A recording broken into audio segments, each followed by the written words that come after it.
নমস্কাৰ, আজি এটা নতুন ব্লগলৈ সবকে স্বাগতম জনাইছোঁ আৰু এটা ধুনীয়া সাপ ৰেস্কিউ কৰিব গৈ আছোঁ। ৰেড নেক কিলবেক ঘৰৰ ওচৰতে ওলাইছে। এতিয়া যাওঁ বলক সাপটো ৰেস্কিউ কৰিবলৈ। এতিয়া আমি গৈ আছোঁ স্নেকটো ৰেস্কিউ কৰিবৰ কাৰণে।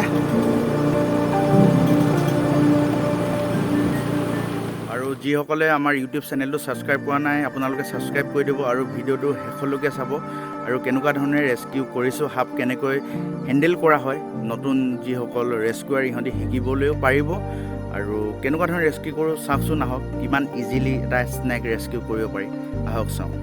তাতে ওলাইছে সাপটো। কোনদিনা ওলাইছে?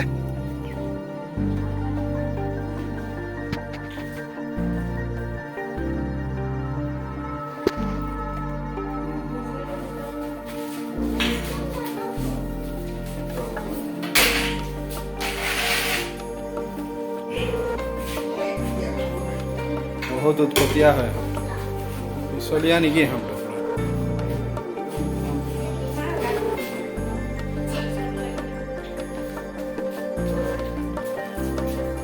বাহিৰত লৈ বাহিৰত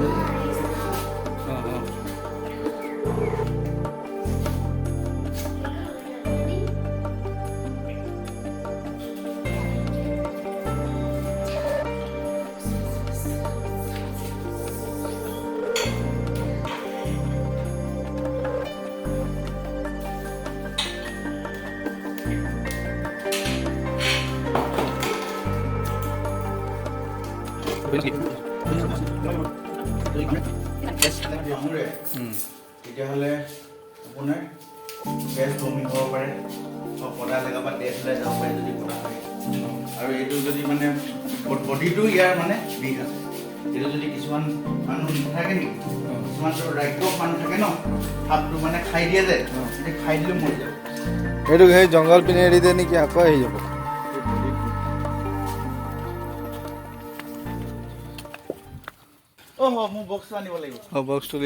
এতিয়া আমি ইয়াতে স্নেকটো এতিয়া ৰিলিজ কৰিম। এইটো আছিলে ৰেড নেক কিলবেক আৰু ঘৰৰ ওচৰতে থাকে যেতিয়া ইয়াতে ৰিলিজ কৰিম।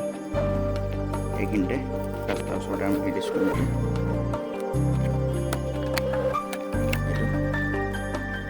ৰেড নেক কিলবেক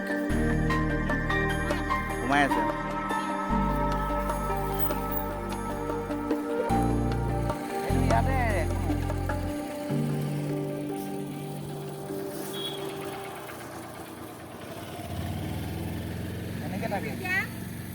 এনেকে থাকে।